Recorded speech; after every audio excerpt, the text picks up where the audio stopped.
Kitab 2 Samuel.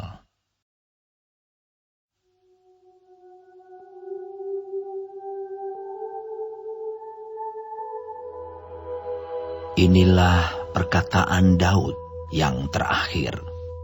Tutur kata Daud bin Isai, dan tutur kata orang yang diangkat tinggi, orang yang diurapi Allah Yakub, pemazmur yang disenangi di Israel.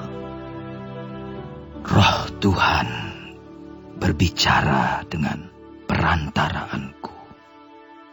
Firman-Nya ada di lidahku. Allah Israel berfirman, Gunung batu Israel berkata kepadaku, apabila seorang memerintah manusia dengan adil, memerintah dengan takut akan Allah, ia bersinar seperti fajar di waktu pagi, pagi yang tidak berawan, yang sesudah hujan membuat berkilauan rumput muda di tanah. Bukankah seperti itu keluargaku di hadapan Allah? Sebab ia menegakkan bagiku suatu perjanjian kekal, teratur dalam segala-galanya dan terjamin. Sebab segala keselamatanku dan segala kesukaanku, bukankah Dia yang menumbuhkannya? Tetapi orang-orang yang dursila, mereka semuanya seperti duri yang dihamburkan. Sesungguhnya mereka tidak terpegang oleh tangan. Tidak ada orang yang dapat mengusik mereka, kecuali dengan sebatang besi atau gagang tombak, dan dengan api mereka dibakar habis. Inilah nama para pahlawan yang mengiringi Daud. Isibaal, orang Hahmoni, kepala Triwira. Ia mengayunkan tombaknya melawan 800 orang yang tertikam mati dalam satu pertempuran.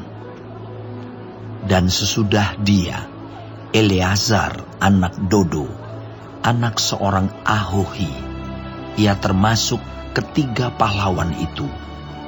Ia ada bersama-sama Daud ketika mereka mengolok-olok orang Filistin yang telah berkumpul di sana untuk berperang, padahal orang-orang Israel telah mengundurkan diri. Tetapi ia bangkit dan membunuh demikian banyak orang Filistin sampai tangannya lesu dan tinggal melekat pada pedangnya.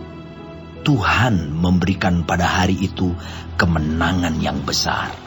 Rakyat datang kembali mengikuti dia hanya untuk merampas. Sesudah dia, Sama anak Age, orang Harari, ketika orang Filistin berkumpul di Lehi. Di sana ada sebidang tanah ladang penuh kacang merah, dan tentara telah melarikan diri dari hadapan orang Filistin. Maka berdirilah ia di tengah-tengah ladang itu. Ia dapat mempertahankannya dan memukul kalah orang Filistin. Demikianlah diberikan Tuhan kemenangan yang besar. Sekali datanglah 3 orang dari ke-30 kepala mendapatkan Daud, menjelang musim menuai dekat gua Adulam, sedang sepasukan orang Filistin berkemah di lembah Refaim. Pada waktu itu Daud ada di dalam kubu gunung dan pasukan pendudukan orang Filistin pada waktu itu ada di Betlehem. Lalu timbullah keinginan pada Daud, dan ia berkata, sekiranya ada orang yang memberi aku minum air dari perigi Betlehem yang ada dekat pintu gerbang. Lalu ketiga pahlawan itu menerobos perkemahan orang Filistin. Mereka menimba air dari perigi Betlehem yang ada dekat pintu gerbang, mengangkatnya dan membawanya kepada Daud. Tetapi Daud tidak mau meminumnya, melainkan mempersembahkannya sebagai korban curahan kepada Tuhan. Katanya, jauhlah daripadaku ya Tuhan, untuk berbuat demikian. Bukankah ini darah orang-orang yang telah pergi dengan mempertaruhkan nyawanya? Dan tidak mau ia meminumnya. Itulah yang dilakukan ketiga pahlawan itu. Abisai, adik Yoab, anak Zeruya, dialah kepala ke-30 orang itu. Dan dialah yang mengayunkan tombaknya melawan 300 orang yang mati ditikamnya.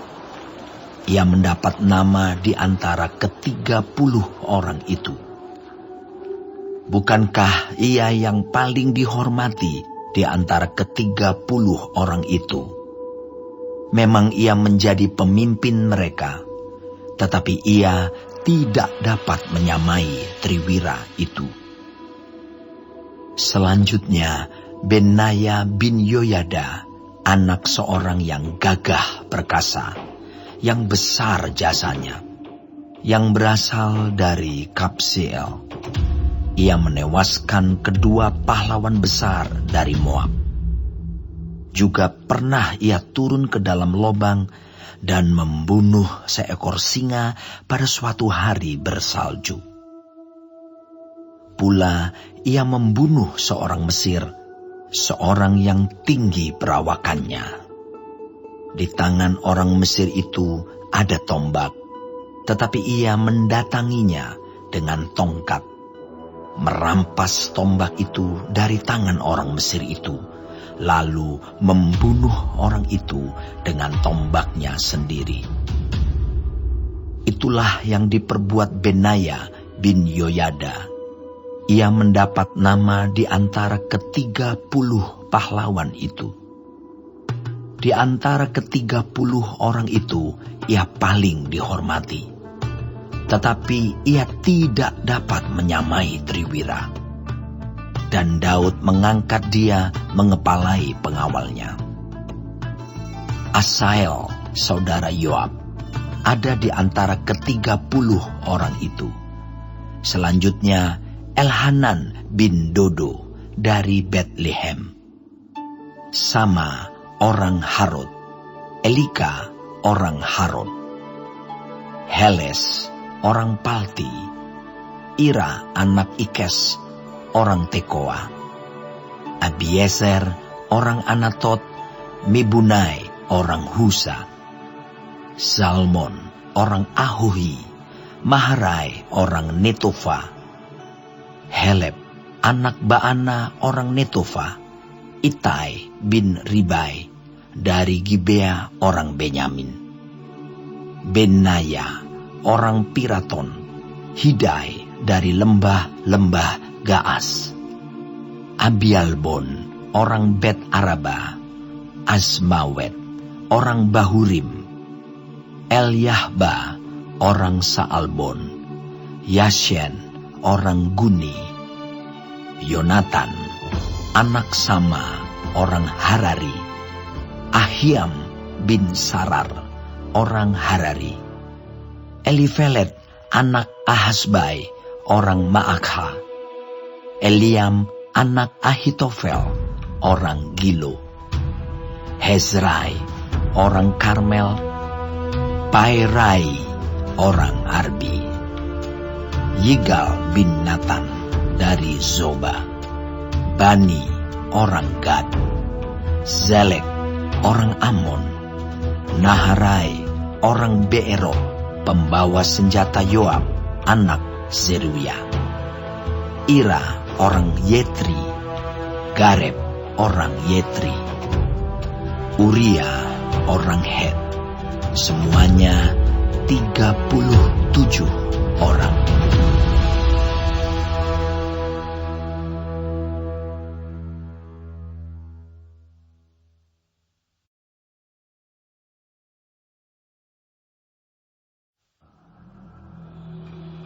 Bangkitlah pula murka Tuhan terhadap orang Israel.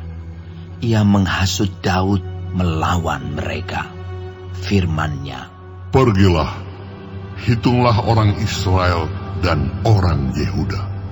Lalu berkatalah raja kepada Yoab dan para panglima tentara yang bersama-sama dengan dia, "Jelajahilah segenap suku Israel, dari Dan sampai Beersheba. Adakanlah pendaftaran di antara rakyat, supaya aku tahu jumlah mereka." Lalu berkatalah Yoab kepada raja, "Kiranya Tuhan Allahmu menambahi rakyat 100 kali lipat daripada yang ada sekarang. Dan semoga mata Tuanku Raja sendiri melihatnya. Tetapi, mengapa Tuanku Raja menghendaki hal ini?" Namun titah raja itu terpaksa diikuti oleh Yoab dan oleh para panglima tentara.